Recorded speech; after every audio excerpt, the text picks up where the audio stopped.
years, it's time to reinvent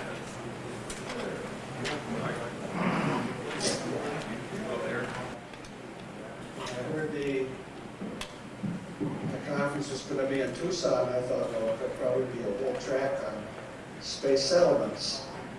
So I thought I would contribute a talk to that, and I'm a little disappointed to find I'm the only one speaking on it. So I'm not. My intention is not to cover all the bases at all.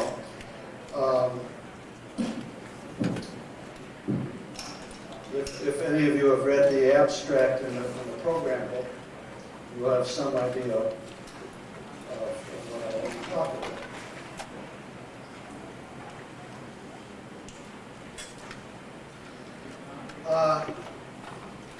The slogan used to be L5 at 95. Now some people say, well, that's still valid because we didn't put down a century. But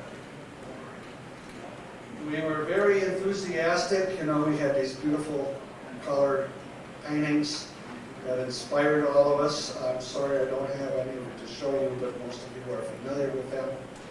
The paintings of the interiors and exteriors of the Vernal Sphere, Island 1, the Stanford Taurus, Island 2, and the O'Neill Sunflower, Island 3. And they were breathtaking. Here was a way to go into space and not be on a rugged frontier. The movement suddenly attracted a lot of people who didn't want to be living in spacesuits or having to burrow underground, accept the harsh conditions that we find on the surfaces of planetary bodies. We could tailor-make environments so that we were comfortable living just the way we're used to living here on Earth. And theoretically, we could have far more living space than the Earth provides. We build all these out of lunar materials. Well, I don't really want to talk about what happened to prevent this all from being realized, but some of it, I think, is our fault. It's got to be paid for. It can be paid for by taxpayers. It can be paid for by consumers. Taxpayers and consumers are one and the same people. But in the first instance, they're unwilling. In the second instance, they're willing. And it has been very hard to interest the government in any of these schemes at all. Using lunar and asteroidal materials to build these things, well, we did do some brainstorming and produced a few papers on how we could process this and process that. And there were a few laboratory studies, but that's all. There's a lot of homework that has never been done because we've been waiting for somebody else to do it. But overall, it's a tremendous engineering threshold. We have never on Earth built anything of this kind of scale. And one of the reasons these things are so big is what I think is a totally unnecessary condition we placed on ourselves. Before the next slide, transparency. Saying, well, we don't have to accept the 1/6 gravity of the Moon or the 3/8 gravity of Mars. We can have full Earth gravity. And there were a lot of people who felt and still feel that just since we know that the body deteriorates in 0G, therefore it must deteriorate in 1/6 and 3/8 G as well. But that's a total non sequitur. We don't know. And it's pretty reasonable to assume, on the contrary, that the body will deteriorate to a certain point and then level off at an acceptable minimum. There's a big difference between 1/6 and 0 or 3/8 and 0. Now, why this is important is because we have found out, O'Neill had hoped we could have a rotation rate of 3 RPM, and it turns out most people cannot accept or tolerate that kind of rotation rate because of the Coriolis effects and dizziness and so on. And if you go to 1 RPM, which is more practical, that means you have to proportionately increase the radius of your rotating body, and then you become very, very large.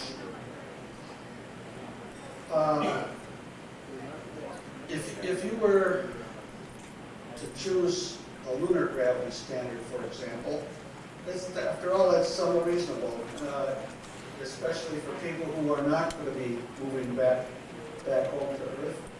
The moon's gravity and that of the major moons of Jupiter and Titan are all pretty much the same.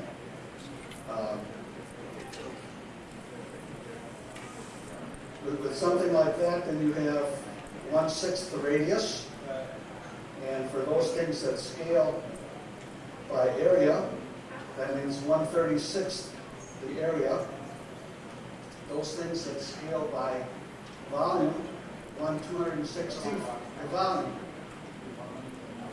So that makes the threshold to realize a structure an awful lot easier. Or we could choose a Martian gravity standard in between. So there,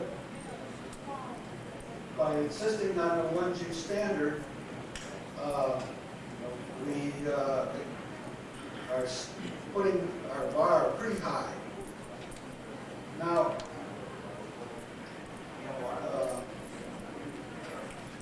I'll put the next one now.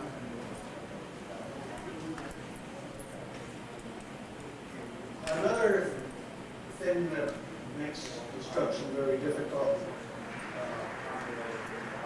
is that most of these were designed as monostructures. The only one that could be built in modular fashion would be the torus. You could build a barbell and keep expanding it until it closed into a circle. But if you adopted a lower gravity standard and built them small, then you could keep adding on smaller complete units until eventually you had as much surface area or livable volume as you had started with a big one, with a mono structure. The trouble with a mono structure is it's pretty big to start with. Very briefly, it's sized just right for the population, and ever after it is too small. It can't grow. And all human communities on Earth are growable. So this makes them very unnatural from that point of view. If we start with the lower gravity standard and modularity, then we've got something we can do a generation or two earlier in some of these grand designs.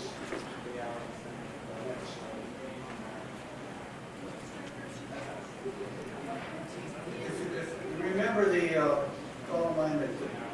photos and how they, the artwork and how they struck us when we first saw the interiors of these things. Step inside and see the whole colony of settlement before you. Remember the O'Neill sunflower, you see the whole cylinder ahead with miles and miles and miles. It's very awesome. Picture postcard view is tremendous the first time you see it. Gradually it becomes very, very broad. We call these things worlds in the sky. Okay. If you stop to think what a world is, they are anything but. The world is a set of connected horizons and valleys from which you cannot see the whole from any one point. There's always a hidden part. Hidden parts. There's more to explore. If you can see it all at once and that's all it is, then no matter how big it is, it's just a small town on a small island, forever born. No hidden surprises.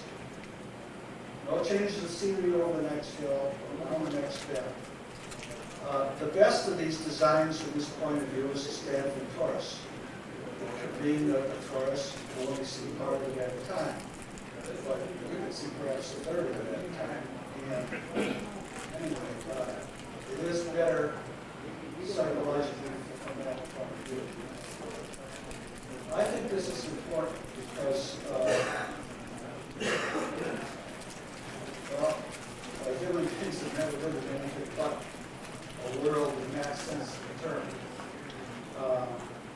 We have to remember that. So, from an architectural point of view, from an engineering point of view, these things are very elegant, and they make for great artwork, but not for real livability. Next slide.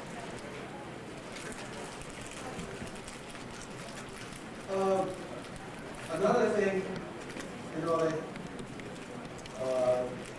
the space colony advocates were quick to brandish around the name planetary chauvinists for those who preferred to live on the surface of the moon or Mars or anywhere else. But at the same time, they have been 1G chauvinists. And also there's another hidden bias, which perhaps many of you share. I have by choice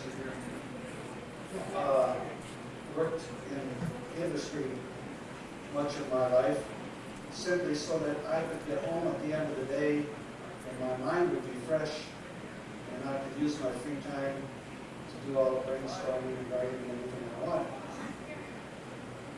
So I'm well aware that much of the world does not live on the first shift. And here on Earth, because we can't control the movement of the sun, those who have a day job have the best of all worlds, and everybody else who has to work at night or in the late evening or in the wee hours, graveyard shift, well, they don't have it so good. Now, with space settlements, since we are engineering and designing something to fit, we can easily do this, especially if we're building in a modular fashion. If we build in sets of 3, you could have different day-night lighting schedule in each section staggered. That would allow everybody, when it's your daytime, in the village or the section that is your home, when it's daytime there, you go to work. But you could be working in one of the other 2 areas, one which is in the evening hours and one which is in the late morning hours. This allows everybody to work on a day shift, and yet all facilities, factories, schools, recreation complexes, wherever they are, can be used around the clock. And these things are expensive, and you know, if you have a school that's only being used part of the day, that's not so efficient. If you have something that can be used all day round. So if you have, here at Tucson, we have one time frame. If you had 3 Tucsons right next to each other, and the sun rose and set at staggered 8-hour intervals, well, one part of Tucson A could man everything, all the facilities for its preferred 8 hours. The next part, Tucson B, could man all of the factories and the equipment and the recreational facilities and everything, and its preferred 8 hours, and so on, so that everything is used 24 hours at a time. That's a lot more efficient, and the social chauvinism of those who get to work on first shift or day shift on Earth disappears, because there is no preferred shift. You've got three valleys, and they each have their own staggered day-night lighting, and everything works smoothly. So with cylinders, if you're using much smaller cylinders, 1/6 or 3/8 the radius, then you could build 3 of them, each one on a different schedule. It worked very well with a beaded torus, banded torus, so on. Next. In just one module, the torus you could do on a sausage links section where each part would have its own schedule. In a Bernal sphere or a cylinder, if instead of being able to see clear across, there was some structure in the middle which would keep parts in darkness or twilight or something. If you could light different parts of it differently, you might be able to do it, but that's sort of awkward. With smaller cylinders, we've already talked about having them existing in pairs connected at the ends by cables, one rotating clockwise, the other counterclockwise, so that the torque is balanced. So instead of pairs, we could have a cluster of 6 oases and 3 pairs. So 2 of them on Schedule A, 2 on Schedule B, and 2 on Schedule C. Next.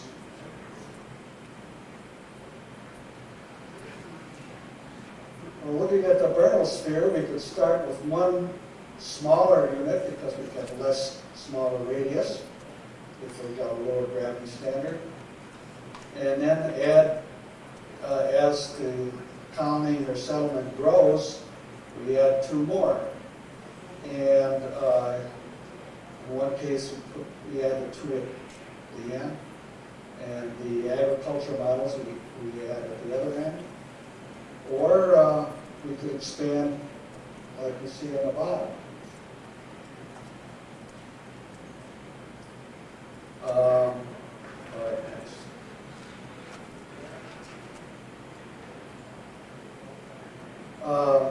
With the torus, we could do the sausage link thing, or simply have multiples of 3 smaller toruses with different shifts. Next.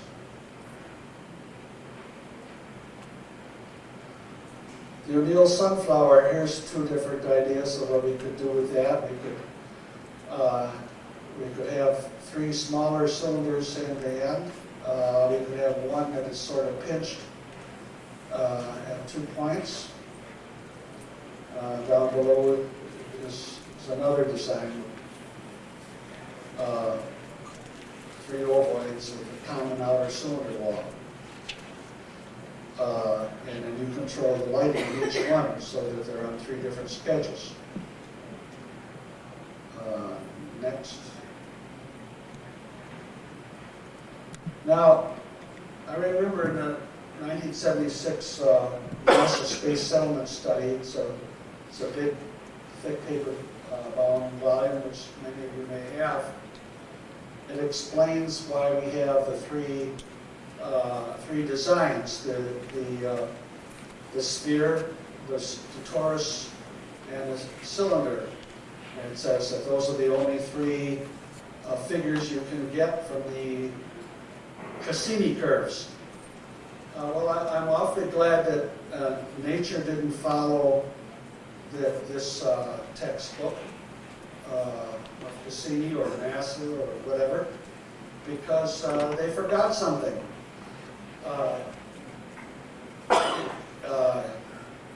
If you rotate a barbell, you get a torus, yes. But if, as you rotate it, you move it along the axis, then you get a helix. And if it wasn't for the double helix, none of us would be here. So this was one of the designs that was totally overlooked when we started brainstorming space colonies. Now, if we took a triple helix, then of course you have your 3 valleys of dividing up the workday and allowing all the facilities to be used around the clock. And you could start them as on the barbell arrangement, or it would be, instead of 2 ends, you have 3.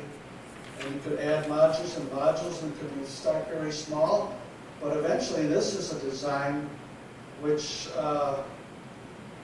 could keep on growing and keep on growing and keep on growing, and it would be probably the most world-like in the sense I spoke about, where there are a lot of hidden parts from one place. From where you live, you only see a tiny fraction of it. And the architecture, the flora, the fauna could be different, in the different parts. So it could be more what we call a world. And it's certainly much healthier to have a settlement that can grow. I am familiar, I'm a city person, but I also have roots in a small town where my mother was born, and I'm aware of towns where, because of economic reasons, you graduate from high school and you have to leave because there are no jobs. But in the classical design, space settlement designs, I can see how it soon reach a point where you've got an ideal population, and the kids are going to say, well, bye mom and dad, I'm off somewhere else in the universe because there's no room here. So if we pick a design like this that can grow, grow, and grow, I mean, probably you wouldn't want to grow it indefinitely, but anyway, at least it approximates what we feel is a world.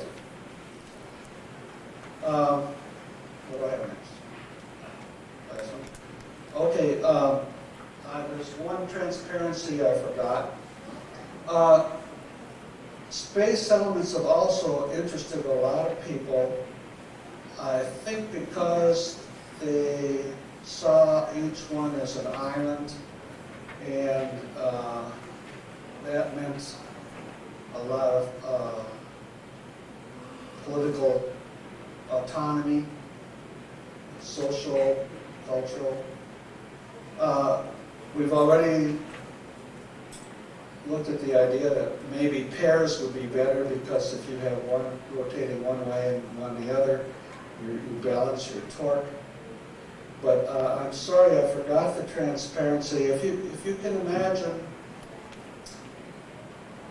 big solar array like space satellite, and then clusters of cylinders, cylinder colonies suspended or attached on one side, perhaps in a row or maybe in a loop. Half of them rotating one way, half the other way, so there's no torque problem. Then you could have a transportation shuttle running through the solar sat grid, connecting all of them. Your spaceport facility could be shared. A lot of things could be shared. So you might have metro complexes in this way. Okay.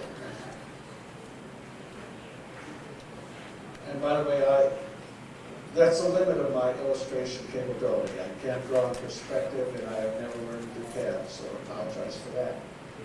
Now, where are we going to put these things? The first suggestions were, of course, were L5, where we get our name, or L4, which it's the same thing. By the way, I've never understood why we haven't brainstormed some student getaway special to put a very simple probe in the L4 or L5 areas to count the dust. These areas, just because they are stable, or semi-stable gravitationally, may be Sargasso seas of a lot of debris. It would be nice to know that. We've also talked about other orbits in the cislunar space, but I think, at first we thought the idea was that people would live in in space settlements so that we had a working force out there to build solar power satellites for Earth. It's clear that we're going to build these where the jobs are. Now that's one source of jobs, building solar power satellites.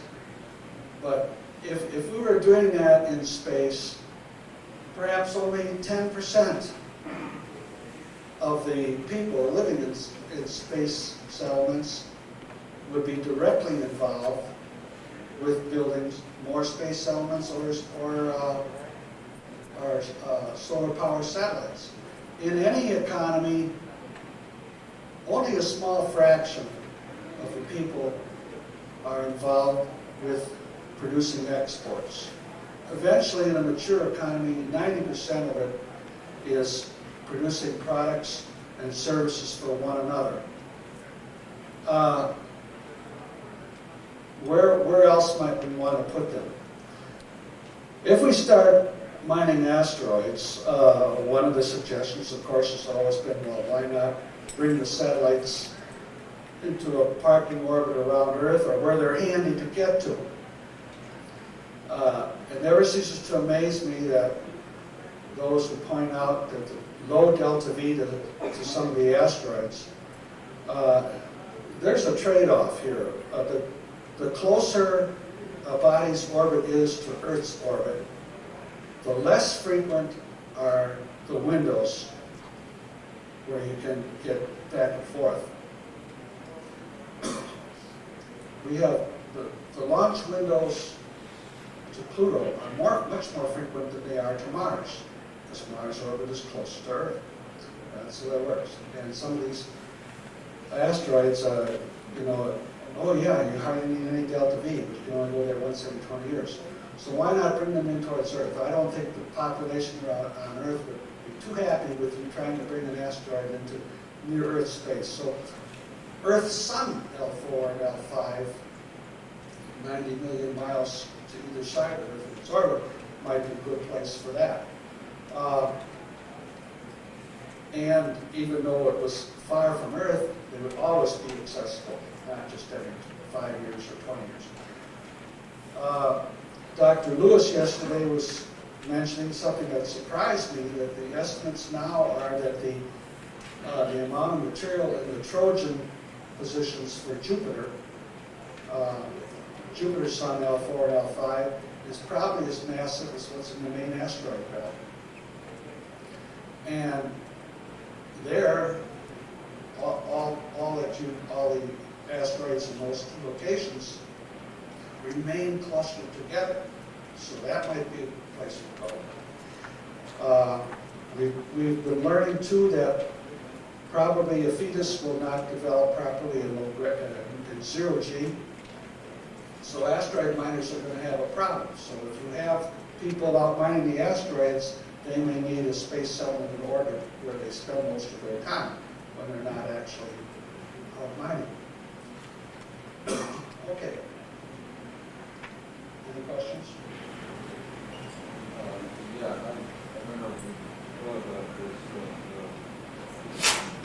and I don't know a whole lot about it myself, but I understand that if you have an object rotating about a long axis, that this is not a stable situation.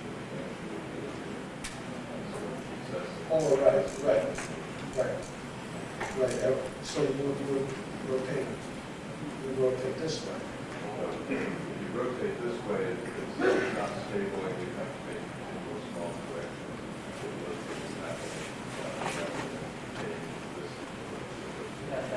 This is better. This is not better or worse than this other people say. Yeah. I'm not an engineer. I'm looking at this from other points of view, and especially the triple helix side, how pound would hit or something like that. You know, I'm not sure. So anybody else is welcome to play around with the idea. Just rotate the idea. Well, the rotating structure, what you do is you have a second structure rotating in the opposite direction that counters. I'm Peter, I came in late, so I'm sorry I'm supposed to listen to where you brought up, but it turns out that one point is semi-stable and metastable. Yes. And it takes a minimum of, for example, stable here, and the nice part is something Yeah. where you can, Right. it can set to me that if you drop a wrench, you don't have to work on it. One advantage of the helix site is that you could also have a great veil within the outer structure in that inner area there, and that would soon be a trick problem. Yeah.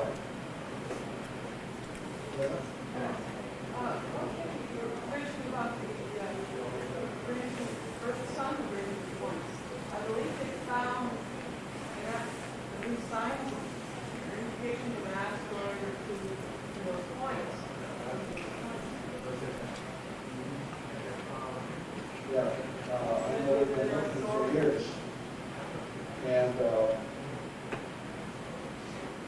we may find more. Okay, one more question.